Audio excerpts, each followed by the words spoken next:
Okay.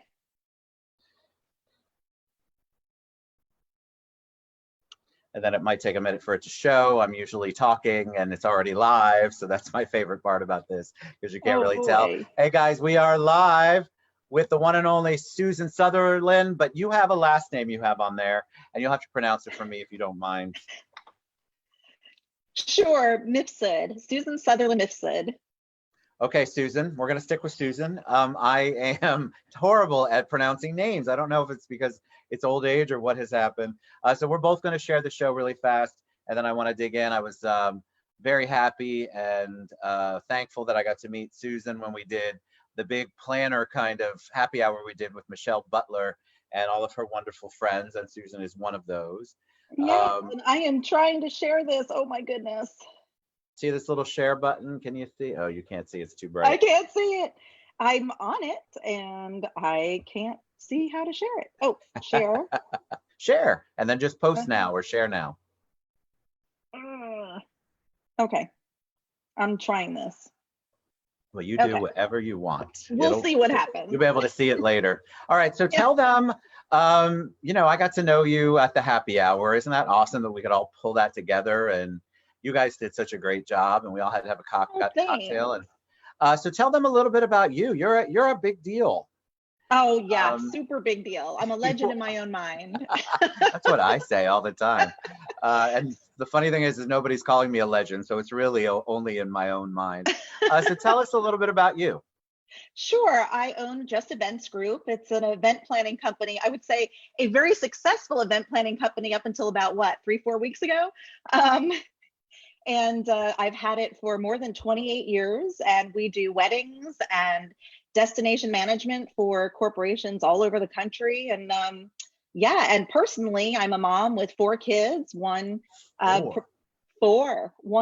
pursuing her dream of being an actress in LA, so she's unemployed currently. God bless her. I have 2 18-year-old boys. They're seniors in high school, very sad and miserable right now.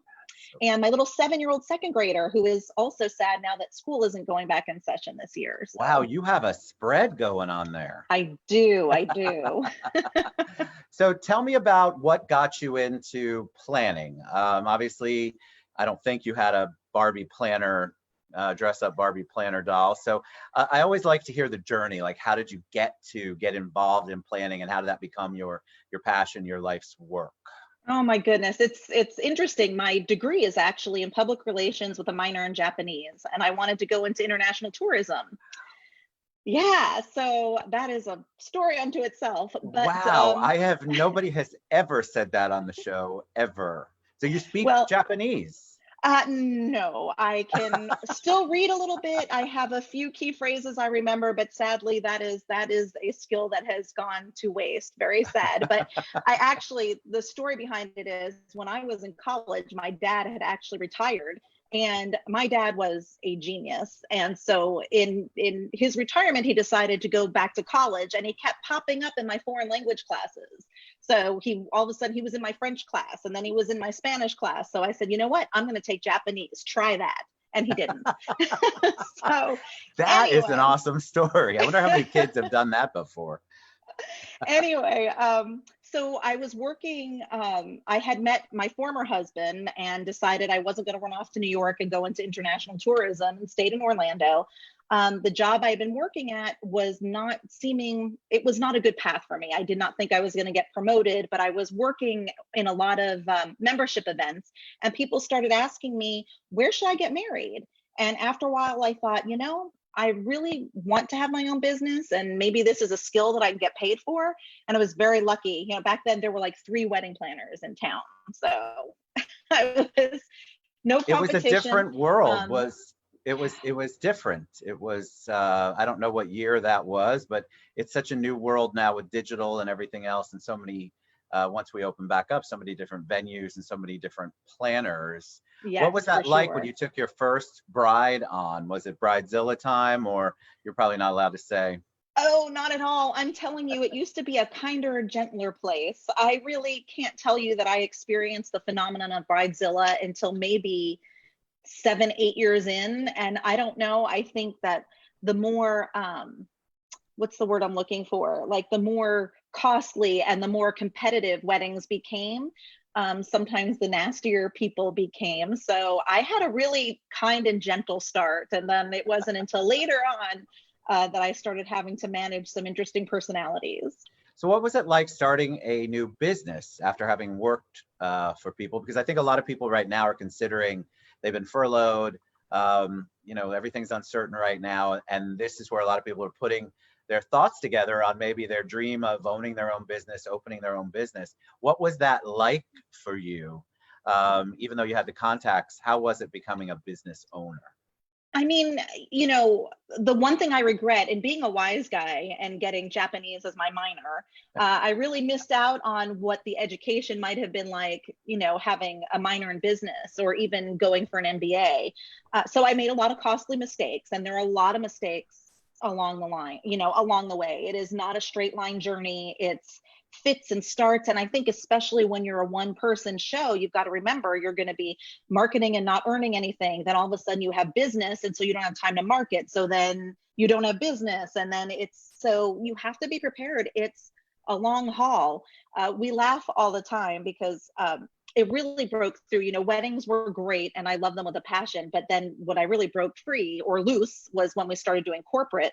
And in 2018, we were designated one of Inc. 5000's top growing private businesses in the country. Wow. And I always laugh. It took like 26 years for me to be an overnight success. But I think that's what people don't understand. You put all this work in and believe me, making mistakes as a business owner, have done it. And I've probably repeated mistakes, which is even worse, but just over and over again, because it's such a trial and error. And what works one time doesn't work the next time. And so and then you have all of the other things. You've got payroll if you have staff, taxes, filing your corporate paperwork. I mean, there's all of this stuff. You don't just get to do and be what you want to do and be. There's a whole other side of it that comes with it. And I think especially like in the beginning when I was on my own, I got to be what I was, which was at that time a wedding planner and a social event planner. But as you start adding employees and you start growing, you become, an HR person, and you become the, more of the marketing person, and you're doing things that aren't your craft. You're doing things to keep the business going. And that's a big preparation. I know a lot of people who love just being that sole practitioner and they're doing what they love. So taking the leap and expanding into something more isn't necessarily the right thing to do for everybody. So what would you say, taking this day and age now, thinking about it, what would you say some of the things, because also you have to remember, guys, unless you come from a ton of money, you're also budgeting like nobody's business in the beginning, and you're not getting your corporate paycheck anymore, and you have all of these things that you have to do. So, but you still have to spend money in some way, shape, or form. What advice would you give, or what one thing or two things can you think of that maybe somebody starting out should be just biting the bullet and spending some money or some time on? Wow. There's so many. The first thing I'm going to say is actually free, and that is you need to understand your book. So if you don't even bother trying to grow or do anything unless you understand income and outgo and cash flow, and because it's so easy to be taken advantage of. And I'm sure you've heard stories of successful business people who had advisors and things take advantage of them and lose money. And so that's a free tip.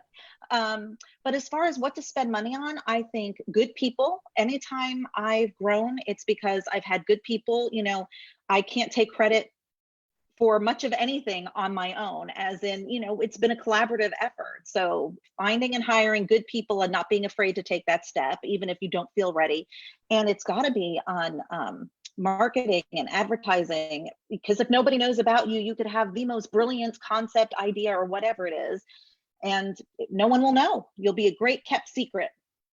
One of the things that kills me, and I hopefully I'll get a lot of love from my social media, digital marketing friends, is that is a labor intensive business. And yet it's so critical for a new business, especially social media is just such an inexpensive overall way to go, but you have to do it right. And so I love it when I hear, well, I'm dying to spend money on a social media person to take care of it. And then they come back and they tell me the quote and they go, God, that's so expensive. It's highway robbery. And all I can think about is, dude, you're not doing it yourself and you're not going to go anywhere without it. And you don't have the time to do it or the ability to do it. Why wouldn't you spend money knowing that's something that will catapult your business and help your business grow? But we And don't value, we tend not to value those kinds of things that we're doing for free on a regular basis. yeah. And But so there's shout so out. many changes, Yeah. so many all the time in algorithms and what you should be doing and even which platform you should be on. And depending on your business, choosing the correct platform. And, it's, and once I feel like you get the hang of something, they move it and you They change it to something change else. it. I'm too Yeah. old for that. That's why you really have to have someone. All right, I want to talk about our topic because I think it's super cool and super important. This topic, obviously, or the theme of the show, you can have it all, but just not all at once, which I love because I think we're in a society, maybe we've slowed down a bit, but overall, people feel like they can have it all. They can be all things to all people. And if they're not balancing all of those balls, then they are somehow failing. And I think people beat themselves up. I think there's a lot of failures when if they just focused on one or two or three of the balls rather than the nine. Yeah. So talk about that. Why was that the topic that you came up with? Well, it's funny, and I have to give credit to my friend Bonnie, because she's known me since the very beginning. I was 21 when I started the company, and she's always said to me, your life is a buffet, and some days your buffet just overflows and it's too much, and it's so true. And I think that, obviously I have 4 kids, 2 of them are twins. I mean, that was that was bananas. And I had the company at the time. I have friends. I have an elderly mom that I take care of. And my family relies on me for things beyond my core family, but my siblings and, things like that. So I'm a lot of things to a lot of people. And sometimes things get neglected, whether it, be at a time where I'm very forward focused on the business and maybe I'm not spending as much time with my family as I could, or being neglectful to, my husband or even just myself. And I feel like you have to be forgiving, because I think you hit right on it. We can be so hard on ourselves. We really beat ourselves up about not being perfection at every single moment, and it's not possible. It's just not. And I think we've talked about it so much on the show. If you're comparing your life to what's on social media, Oh, I can tell you that so much of that is just not real because yeah. I know the people behind it. So Yeah. you have to know that your life may not look like social media because honestly, most of those lives aren't real, what they're portraying out there. There are very few people. I don't know if I've ever met anybody who has 100% of everything together all the time. No. I've had big, If I do 50%, I'm proud of I myself. know. Well, I think, but because we are always comparing ourselves and trying to quote unquote keep up with the Joneses, it's just not reality, guys. And so I think though right now people are kind of taking that breath a little bit. They're trying to figure out either they've been furloughed or they've been, depending on how you frame it, stuck in the house with their family for the last 30 days or however long it's been. But one way or another, their lives have changed. And a lot of people are kind of evaluating that. And I think there's been this a little bit of a slowdown. I like Yeah. it. Everyone I've talked to, it feels like they're really examining what is important. And maybe Mhm. that you can't have it all at once thing when this all turns back on, they'll take heed of that and they'll take a look. I wonder, I hope that there are certain changes that come from this. And I feel very privileged that I'm in a situation where I can sit back and I can enjoy this time. Like my guys, my 2 boys, this was my last, time with them. And so now we're having dinners together every night. That didn't happen. I mean, they're trapped. They can't go anywhere. I know when restrictions are lifted, it's going to be like being shot out of a cannon. I'll never see them again. So I'm grateful for that and the extra time that I get with my daughter, my husband, even the Zoom conferences I have with people who aren't in my household, because my life is super busy. I keep thinking about all these weekends when I normally be on site, and when my husband, who deals with all of the corporate stuff in our business, where he's flying off and attending conferences and events for our clients all over the country, but now we're all here. So and we're not killing each other, which is nice. I don't know if everyone's just being extra, extra nice because they know they have no place to run, but it's been kind of a nice time. What are you going to take with you? What do you think? Are you just going to go back to business as normal when they turn the water faucet on or the light switch on? Or are you going to take, what are you going to take with you from the downtime, so to speak? Mm. Wow. I don't know that I'm going to get to decide that, because I think it's going to be driven by what happens in our business. It's going to be driven by, is everyone going to come rushing back and want weddings? And are our meetings going to be, taking place? Are we going to make up for the things that were lost over this shutdown? Or is it going to be more spread out? They're going to start moving into 2021. So I feel like my lessons will go well for a while. And then I think that we're all going to be trapped right back in our little wheels again of needing to get things done, to make a living, to earn an income. So honest. That is absolutely true. I feel like it's just like anything when you go to a retreat or you watch a cool movie and you think I'm going to change based on that. And then, the next day or the next week, you're right back to the same old habits. I think I'm hopeful that we're going to still have such fond memories of this time.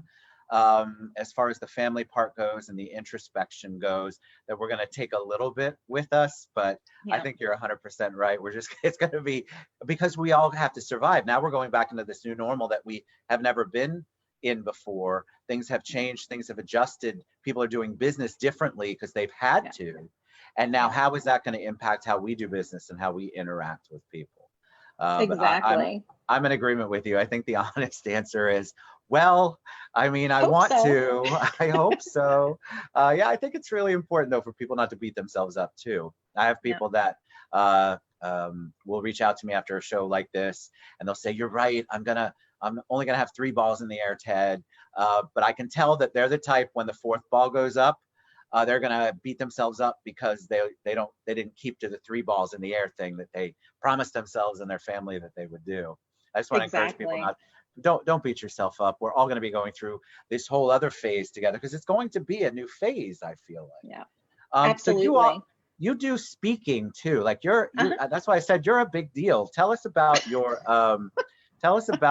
whole speaking world and your expert world, because you do a lot of things on a lot of platforms. Yeah. So, and that's like it feeds my soul. Like, I just love going out and educating and helping people with their businesses. And I've spoken all over the country to small businesses, wedding businesses, event businesses on, work-life balance and, understanding their bank accounts and sales and marketing and dealing with difficult clients. So lots of different topics, but it's such a privilege to me to be able to go out. I even actually last week, an organization in Missouri had me do a Zoom conference with their clients, and I got to do a presentation there, which was interesting. I like the in-person better, but it was fun. Yeah, that audience feel is better. Yeah. I love that audience reaction. It feeds it. Yeah. Yeah, so but it's truly a joy. What do I talk about?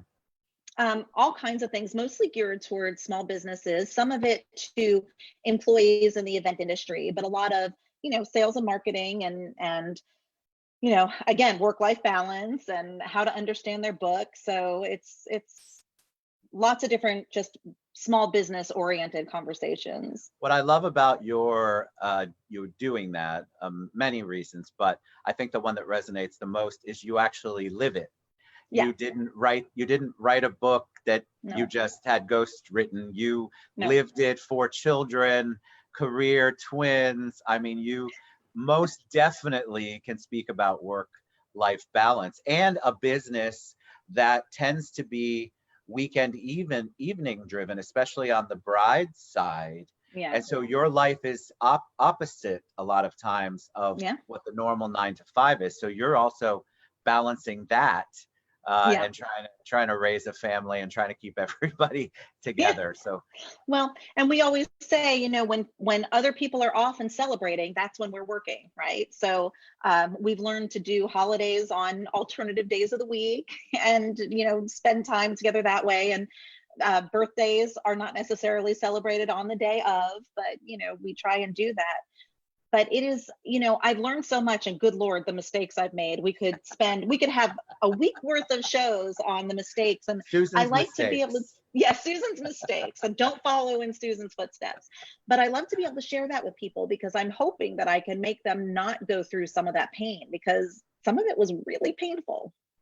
It is. I think people don't, if you have always been an employee and that's all you have done, that is a wonderful thing.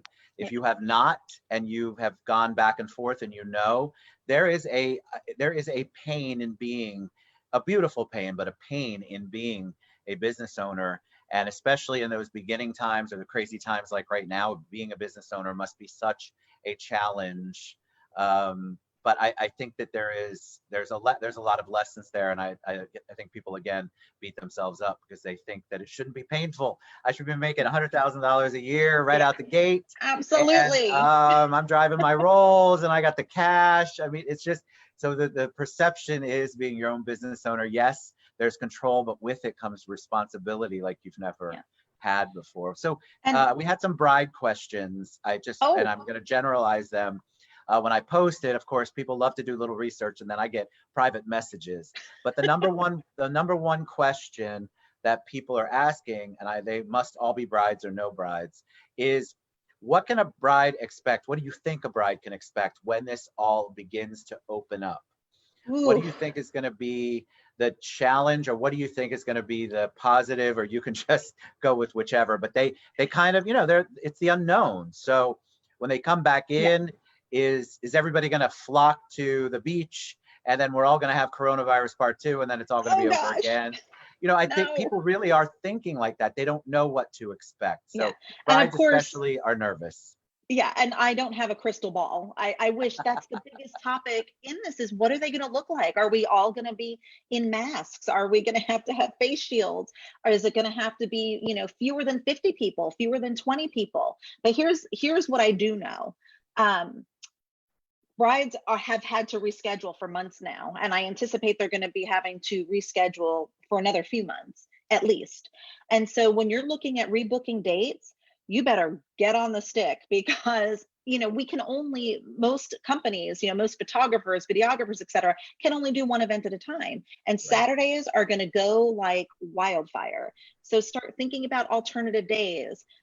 In Central Florida, the most popular times of the year are like October, November, and March and April. So if you're looking to book those times, we're already booked. So, you have to keep looking and trying to compromise on dates and think midweek and all sorts of things, because it's gonna be like the Hunger Games out there trying to get dates with people.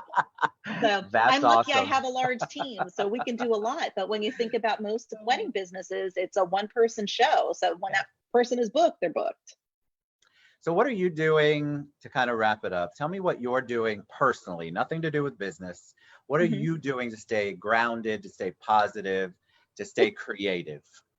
It depends on the day. Yesterday was a bad day. I had like a weepy day yesterday. I think I'm like sorry. the enormity, because I've been so focused on what to do for the business and what to do for my employees, and that all kind of leveled out. And yesterday, it was just like the enormity of all of this and what has changed and how people are being affected. And so, so crying was good.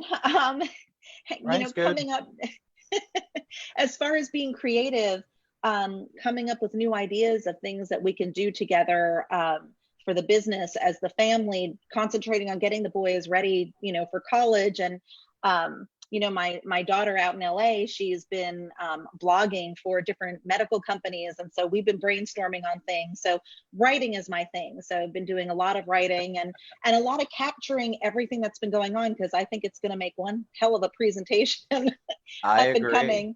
Although, if anyone were just dropped on the planet, I think that they'd think it was fiction, because who could believe what's going Who on could with us make now? this up? It's Nobody insane, could make this up. insane, for sure. All right, so how do people reach you? What if somebody wants to reach out to you, wants to book you as a speaker whenever that happens, or wants to do a Zoom engagement Yeah, I with can you, do a or Zoom. wants to book you for a corporate event coming up in the fall? How do they reach out to you? Absolutely. Well, Just Events Group is our website. So www.justeventsgroup.com. We're all over social media. You can look for Just Marry for weddings and Just Right Destination Management for corporate things. To book me as a speaker, you can find me at Susan at justeventsgroup.com. And did I mention we're all over social media? So you can find me Yes, you somehow, are. some way. I tagged your name, and then I'll go back and if when you share it, edit that share you just did and put all of the information in, and then I'll share all of your any way that they can reach you. You're awesome. Thank you so much for coming on the show, Susan. I really Oh, it's appreciate it. such a pleasure. Thank you Lots of for having great me. words of wisdom, guys. All right, so Susan Southerland. Mifsud. Yes, Misfud. I think I might have Mifsud. gotten it. Okay. Gosh, Close, dog very its close. head. I was so close. All right. Thank you so much, Susan. Reach out to her. She's a great resource. And you obviously want somebody with that energy and positivity at your next corporate event or to book her for your next corporate event. Thank you so much again, Susan. Have a good one. Thanks, you too. Thank you. And here we go. We're out, people.